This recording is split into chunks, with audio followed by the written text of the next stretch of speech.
Alright, you are listening to Vol. We're into the final, the grand final of the Steamroller tournament for NATCON 2012. Managed to win the Highlander tournament on day one, that was Friday, and this is the conclusion of the 7-round event for Saturday and Sunday. And again, up against Chris, this will be my third game against him for the weekend. It did beat him the other two times, but this is where all the pressure is on. It's Harbinger versus Durgen, and when we faced each other previously in this event, he chose to take Damiano against me for that one, and I managed to beat him. So he's gone for Durgen for this one. Both of us had both casters available for the thing. We'd actually studiously managed to ensure that we'd used each of our casters 3 times each up until this game. Now, the scenario is bunkers, so you can see the 2 blue circles in the middle, one of them slightly towards one side than the other, and I have to try and get 2 control points from the circle to the right of the photo. He has to try and get 2 from the left, and reinforcements are enabled for this one. Now, he had 2 units of Kiazi Eliminators, so using 6 out of the 7 available points in his Damiano list. He's got the exact same reinforcement set up for his Durgen list. So let's press onward. We've got my deployment here, and luckily I've managed to roll the first turn yet again.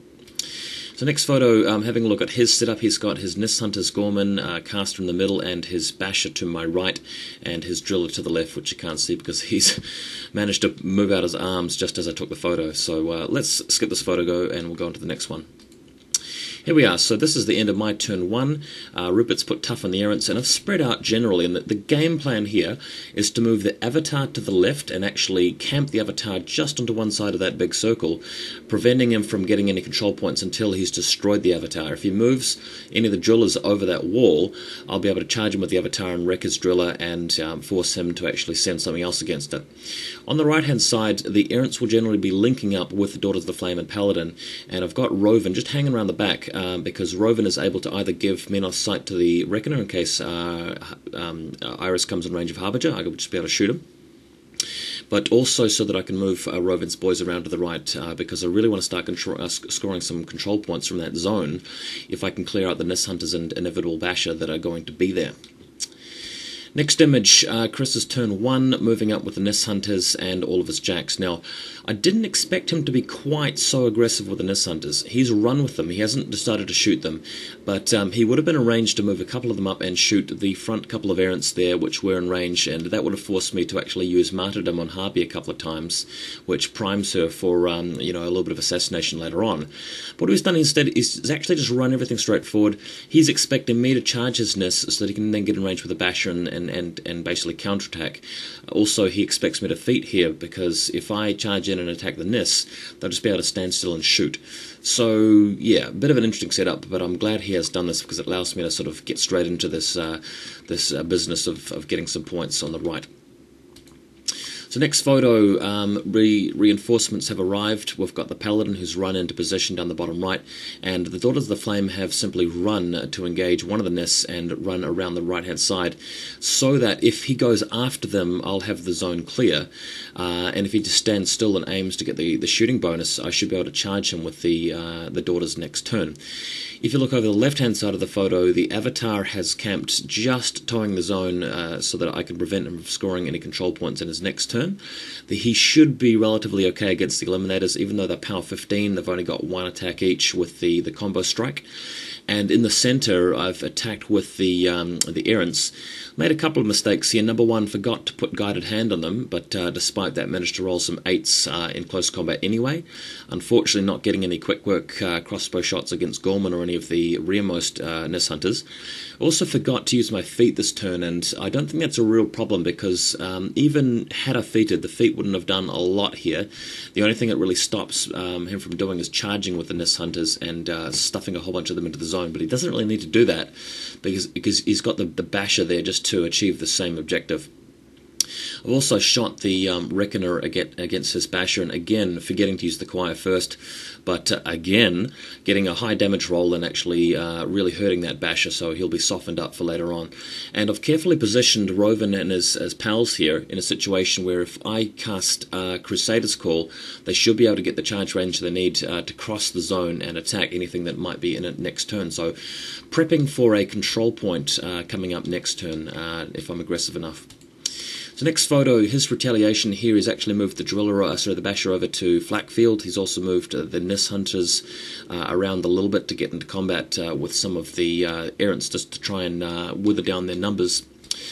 Next photo again, here's the final situation with the Nyss activation, getting into range of the Errants, but luckily for me, passing a lot of tough rolls here, and I've moved the Covenant up behind the Reckoner with the no knockdown ability active, so that will actually shut down any knockdown. Durgen has attempted to fire a carpet bomb, has done a little bit of damage, but I was very fortunate with the scatter. He's even got Dougal back there with the artillerist to help. And Gorman moving up and attempting to black oil the Reckoner, but again, getting unlucky with it, and he's out of range. The black oil moves in the wrong direction and actually only managed to black oil one Errant, so I dodged a huge bullet there, getting a little bit lucky. Next photo, the Eliminators have shown up. They're actually running screaming around the other side of the forest. Fortunately for me, acrobatics does not give you Pathfinder, so I'm going to have to contend with them later on, but Harbinger's feet should actually stop them from getting too close. He's moved the Driller to the other side of that zone, so we know that we're 8 inches away from each other because the diameter of that blue circle is 8 inches due to the scenario in Steamroller. But he's sprung a move on me here, which I didn't expect, and I thought this was quite a good play. He's actually moved Durgen over slightly and cast Inhospitable Ground, so that means that there's a 10-inch no-go zone, or a no Pathfinder zone, within range of Durgen, so I cannot in fact charge the Driller with the Avatar, even if I use Crusader's Call, but he'll be able to put Redline on the Driller and charge me if I stay within the zone, and I'll have to if I want to stop him from scoring a point. So this actually makes the game very difficult for me now, because he's going to be able to charge the Avatar with the Driller, and he's going to be fully buffed with 3 focus and Redline, which should be enough. And if he does that, I actually have to desperately stop him from scoring 2 points total, otherwise, I've lost the game. So that's starting to look quite dire.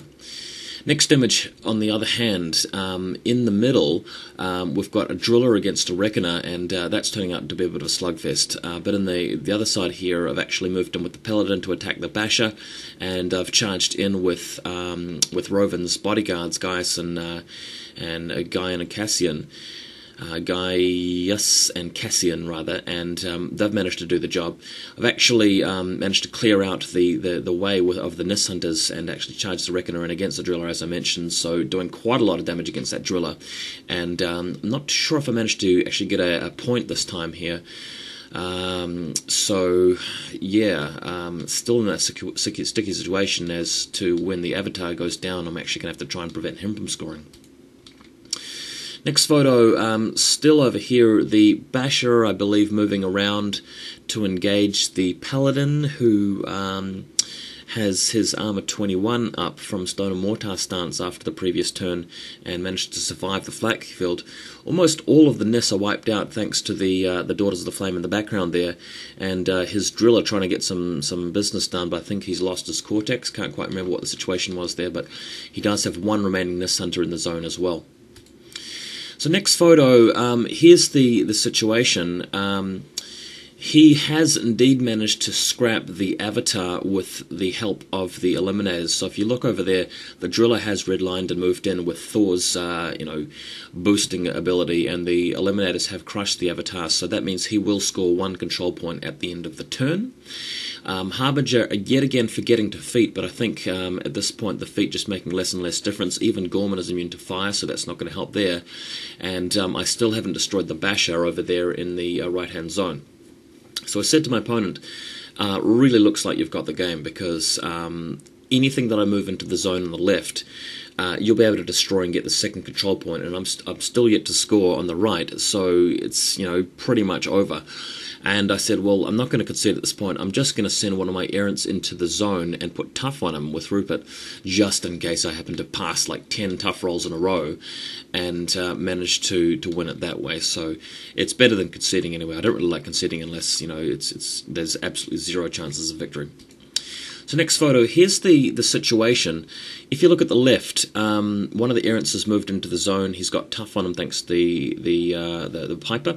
I've moved up with the book, so no knockdowns. The Errant will at least, save himself that sort of indignity.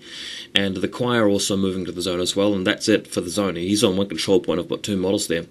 However, on the right-hand side, thanks to the Reckoner and all of my remaining infantry, I've actually destroyed his Basher and the Nyss Hunter, and I actually score a point at the end of the turn. So that means that we're tied on control points. He only needs to get the second one to win, and he's got the game.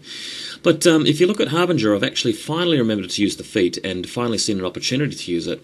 She's moving out into the centre here, putting down a feat, camping, I think, 4 focus. So if he wants to, he can also try and assassinate me with Durgen, if he feels I can crack armor 18. But he can't really try that assassination with anything else because of Harbinger's feat, obviously causing that power 14. So that's the desperate situation here. If you go to the next photo, what's actually happened is that I've actually stuck the Stone and Mortar stance on the Paladin behind the wrecked marker of the Basher, and he's the one actually scoring the point, because Rhoven is without his bodyguards at the stage, the Errants are below half strength, and the Daughters aren't entirely within the zone, and the Reckoner is not either. So what ends up happening here is he basically destroys the choir in the zone to the left, and then uses Madeline's ability to actually move one of my models, which happens to be the Tough Errant, out of the zone. And as I extend my hand over to remove the choir from the zone, he also extends his hand across the table to shake my hand, thinking that I, had seen that he had won, getting the second control point. But I quickly moved my hand away from his and said to him, would you like to do anything else in your turn? And when I said that, he suddenly realised what I had just realised, which was that if he didn't actually move a model into the zone on the right that we're looking at right now, I would score a second control point at the same time that he did, because we would reach 2 control points at the same time. And the Steamroller scenario actually says that you must actually have more control points than your opponent to win. So then he looked back at the other zone and said, well, right, what have you got in there? And we realised that it was that one Paladin there, which he had to kill to stop me from scoring a second control point at the end of the turn. So what he ended up doing, and if you go to the next photo for this, is he tried to shoot Durgen, shoot the Paladin with Durgen using his arcing fire. And because there was a Nyss Hunter there, basically partly blocking Durgen's path, he said to me, look, what I'm going to do is I'm going to move the Nyss Hunter towards Harbinger and let her die just so that I can clear the path. And I just had to sit there with the best poker face I possibly could, because what I was thinking is that if he was to run the Nyss Hunter around the Daughters and actually put the Nyss Hunter in contact with the flag, in contact with the zone, that would stop the Paladin from scoring, and he'd get 2 control points, whereas I would stay on 1. But it didn't occur to him. He kept thinking of Harbinger's feat in the same way that you think of the Witch's feat, where if you move, you just die. But you have to move closer to Harbinger. So a huge sigh of relief when he decided to do that. Anyway, not out of the hot seat just yet, because Durgen now moves in and shoots a arcing fire over at the Paladin, and with a pretty average dice roll, only gets 3 boxes on him rather than the 5 that he needed to kill him. So that means the Paladin survives as well. And I said to him, Chris, I'm surprised you didn't use the Nyss Hunter to move into the zone. And when he realised that, he was like, oh my god, what else have I got left in the battlefield to try and do that with? And he immediately spotted Reinholt. So if you go to the next photo, he's trying to move Reinholt, and here's the first 7 inches of Reinholt's move, and then we had to call the TO, the tournament organizer, over to just check the distance to see whether Reinholt could get around the Daughters without taking any free strikes. But the tournament organizer said to us, look, well, has Reinholt actually already activated and put Lucky Charm on Durgen? And he said yes. So that meant that there was nothing left that he could put into the zone. We scored 2 control points at the same time. And if you go to the next photo, all I had to do in my following turn was stay where I was except for one model, which happened to be the Covenant, and move that into his zone, stopping him from scoring a 3rd point, meaning that I had won the game and the tournament. So really, really feeling good that I managed to win both of the War Machine events at the weekend, just hands down, with only 1 loss out of, 11 games. But this was a really interesting match to finish up on. And I must say that had had I realised that that I was going to score at the end of my turn and score at the same time as him, what I would have done is I would have actually feated with the Harbinger and actually charged in the direction of the Paladin rather than moving into the centre, so that when it came to his turn, he couldn't have even moved the Nyss Hunter towards his own, because the Harbinger would have been so close to the right-hand side of the table that he wouldn't have been able to get the vector, and there wouldn't have been any model that he could have actually used to move in there. So that meant that I would have had a surefire way of winning that, because I'd actually, accidentally saved Harbinger's feet until that point.